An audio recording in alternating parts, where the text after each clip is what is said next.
Hello, I'm Roger Bisbee from the Skill Builder channel. I'm in the Netherlands, not Holland, but Zeeland. So anybody that loves brickwork has to take a visit to the Netherlands because they got some brickwork here. Everything's built out of bricks, even this beautiful old wind pump.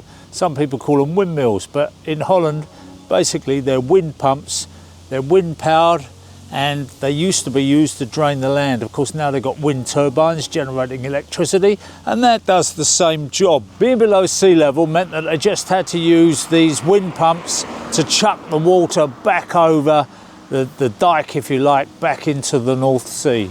And very, very successful they are at it too. I don't think there's another nation on earth that knows more about water engineering than the Netherlanders. So all over the place you'll see bits of maintenance going on, repointing on this brickwork, and obviously a lot of it is done with the old lime mortar, like this job here, but a huge amount of it, and I would probably say the majority of it, is being done with sand and cement. And although people go, oh, sand and cement, you can't use that, in most cases you don't see a lot of detrimental damage. I mean, all this is lime here, but I don't have to walk very far before we find sand and cement. Here we've got a lot of rubbers, and basically rubbers were a softer brick. They didn't do this in the kiln because the kiln would never be able to fire the brick that smooth and straight. So what they did is they made the brick and then they cut or rubbed all the detail out in it, forming those curves there. So if you look at it, you'll see that's the brick as it would have been squared off, and what they've done is cut into there, and then rounded that off. Down below you'll see the stonework where they've done exactly the same thing. And you notice that the stone hasn't done anywhere near as well as the brick in standing the test of time. A lot of that was due to pollution. The brick, a clay brick, is actually a lot better at withstanding pollution. And then look at that, the wind erosion on this stonework. Whereas the bricks have held up pretty well, the stone has really had it. That's all going to need replacing. What is very popular here is wall ties. You've got wall ties everywhere holding the buildings together. They do a great job. And people often worry about wall ties. They think, oh, if you see wall ties in a building, it's falling down. But in actual fact, if it's been tied together like that, then there's no reason why it should go anywhere, really. A bit of strong sand and cement pointing, really tough. And I reckon, okay, look, there's damage on the brickworks. I reckon that damage was probably there a long time before they did this repointing. So the name of this town, if you want to visit it, is Middelburg. So this point in here is actually lime. It's quite unusual because it's been done with a bit of weatherstruck, which you don't see a lot of here. It tends to be smudged. Everywhere you go around here, if you're a brickie, it's just a feast for the eyes. Just absolutely beautiful, beautiful little buildings. So the Flemish bond would be a row of headers, a row of stretchers, row of headers, row of stretchers, row of headers. So they've got that. That's actually proper Flemish bond there. Bit of nice line pointing, but you can see it's just smudged. It's not the fancy stuff. They're very big beds, aren't they? So they wouldn't have been able to do anything too precise with that. They just basically rub it in, it's lime, brush it over, job's a good one. But I don't know, it's a funny thing, isn't it? Because if you called somebody in to do some pointing in your house in England and they did that, you would be asking for your money back. And it's really, there's nothing wrong with it, it's just a question of fashion. Seems to be Flemish bond everywhere, doesn't it? Which I suppose you'd expect, really, wouldn't you? Why would they do English bond? But I don't know what you think, but I think it's absolutely beautiful brick. There's such a lot of variation and character in it. When you look at some of the bricks that we tend to use on mass build nowadays, they're just a bit boring, aren't they? Even when they've tried to make them look interesting, they end up looking boring. So these are quite modest houses, aren't they, really? But quite attractive. But let's go and have a look at something that's a little bit more ambitious that they did.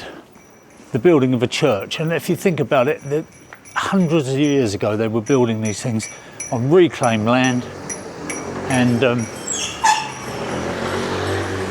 it was reclaimed from the sea, so basically it was a lot of sand. And I know that Amsterdam is built on timber piles. All those beautiful buildings in Amsterdam are actually built on basically tree trunks that they just drove into the sand, and they're still standing. 300 years later, they're still there.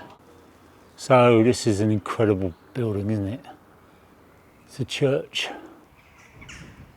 1647, and a Protestant church. Famously, the Netherlands was one of the places that stayed out of the grip of the Catholic Church, even though they pushed up here and chased Protestants, persecuted them, tried to convert them to what they called the true faith, basically by sticking red hot pokers up their backside and burning them in oil until they saw the error of their ways. But it didn't work. A lot of those Protestants, actually the Huguenots and people like that, they fled to England. They did a lot of good work. You know, they were artisans, a lot of them. They made tools, they made lace. They were pretty handy people in many ways. And I do believe that WHS, work hard and starve as we now call it, but WHS Tyzac, it would have been Tyzac.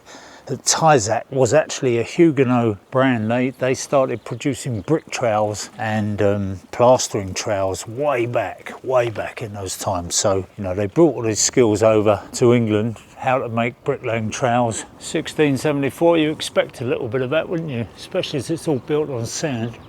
But again, look at it, it's all brickwork everywhere you look. They could produce really ornate buildings, mostly with brick. They put a bit of stone there. I like to do a bit of mixing it up with a bit of brick and a bit of stone, but a lot of it, if you look, is just brick.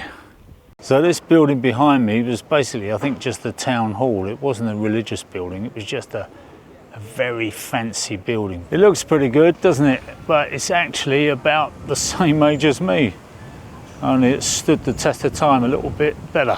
It's like some kind of medieval town hall. You can kind of see the stonework is really not that old. I'm only saying that because I read the date on it.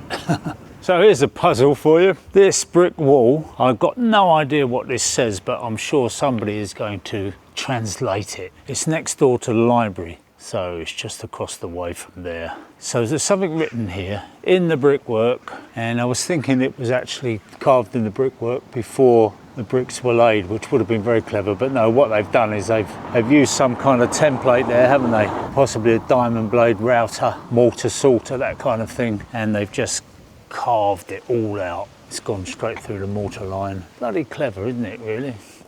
There's my bike. So this is a hotel, and I suspect this isn't an old building either, actually. Just got that bit of face stonework on it. But if you look at the gable ends are all done in brickwork. One thing, you get a lot of this Flemish architecture where they make these really fancy gable ends there. But you can see they've put some massive great ties at the back of it to save it toppling through. And then all the way through the building, they've got big wall ties holding it together. In case you were wondering what the running water was, it wasn't another bit of my dodgy plumbing. Again, all wall ties all the way up the top. Looks like it's sunk a bit. If you look at it face on, you can see that it falls away at both ends. But what they've done very cleverly is they've added some brickwork at the top there, all the way along, and they've straightened it out. So there's a pig in it, isn't there, basically? If you look at it in the middle, you can see where the courses taper away, so they lost the brick. So that's dropped by about 3 inches, isn't it, on either end? Maybe a bit more actually, maybe 6 inches. It's pretty good, isn't it? Still standing. I think that's the big test really on anything is it still standing? Will it be here in 100 years' time? Absolutely.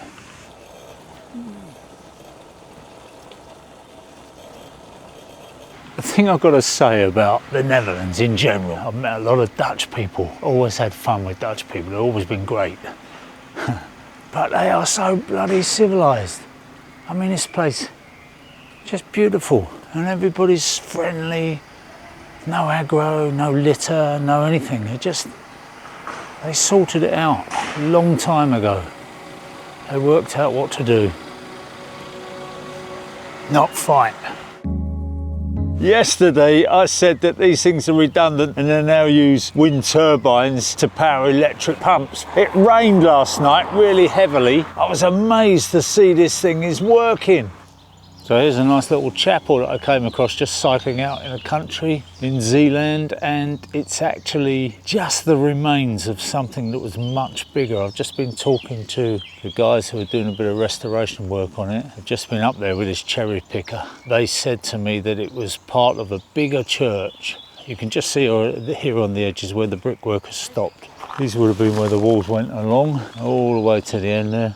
All that's gone now. Somebody's nicked all the bricks as well, I reckon. It was part of a village. There was a village here as well, so hence you wouldn't put a big church like this right out in the open country for no reason at all. Nice bit of brickwork, still in good nick, and he's just been up there clearing a bit of vegetation out. Actually, there's a few trees going up in there. That's it. Let's have a look inside.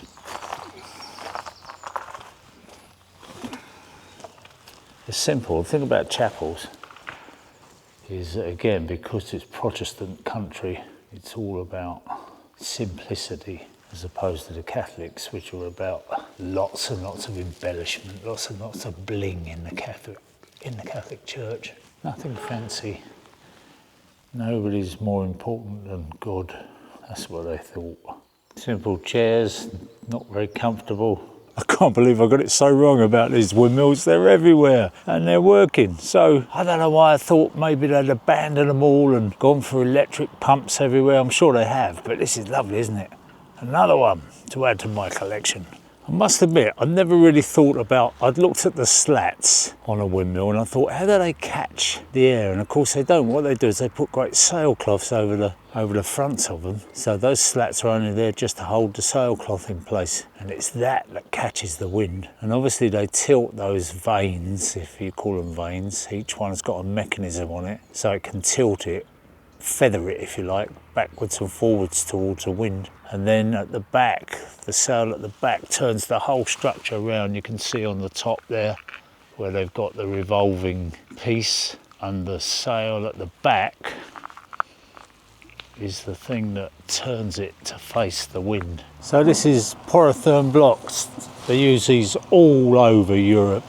You never see thermalite blocks being used, so very, very easy block to build with clay blocks, and nothing has to be that tidy. If you look at the mortar courses and everything, just sling them up so long as they're vertical. And then they've got a timber floor going over the top of it, which is not what we saw in Belgium. We saw they were all concrete bison beams there, but here got a timber floor. Well, it's actually a refurb. It's an old building, so they're just extending it, adding to it everywhere. And then it looks to me like they've got a load of bricks here ready to do a brick face.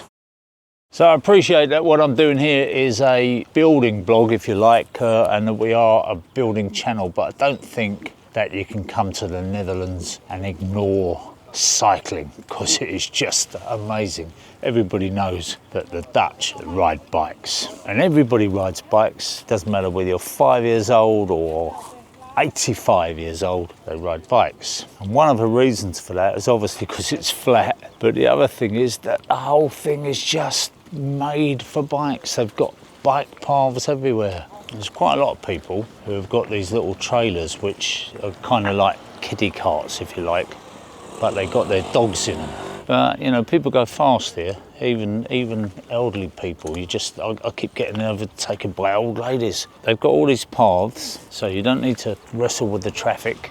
So just to make your life really easy, at every junction they've got these numbered junctions. This junction is 86, and it tells you that if you carry on straight forward, you come to junction 7, and if you go right, you come to junction 88. So if you've got a little map, you can see exactly where you're going. It's just riding by numbers, really.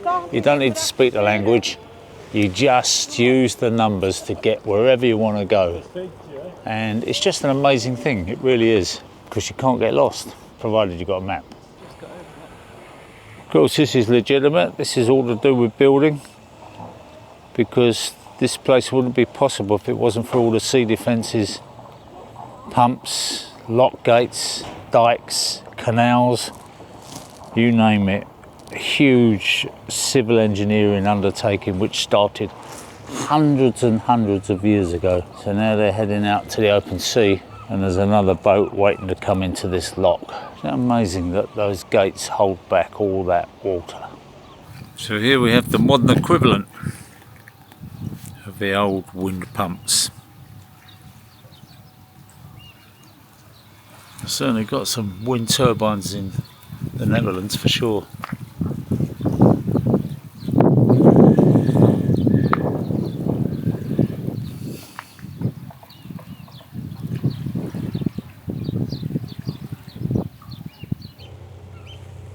And this is a lovely looking modern building. It's actually a little restaurant and it's right out on the peninsula. And you think one thing you know about building by the sea is that anything steel, even if it's well galvanised, tends to get rusty very quickly. And if you look at this, I've got no idea how old this building is, but let's hazard a guess and say 10 years old. And you can see the rust. You can see the rust in the panels. The rust at the top. Not going to last, is it? It's going to be a major maintenance problem. And even this thing, which is a sculpture, is already showing signs of rust. So let's hope they sell a lot of coffees. Here you can see the rust around the windows. Good old slate roof. That's looking in good nick. Actually, apart from the odd bit of brickwork up the top, it hasn't fared too badly at all, has it? You can see where they've done the repairs and replacements, but pretty good, isn't it, really, for something that was built in the 1300s. And you always have to ask, how many of our buildings are going to be standing that long, the things we build today?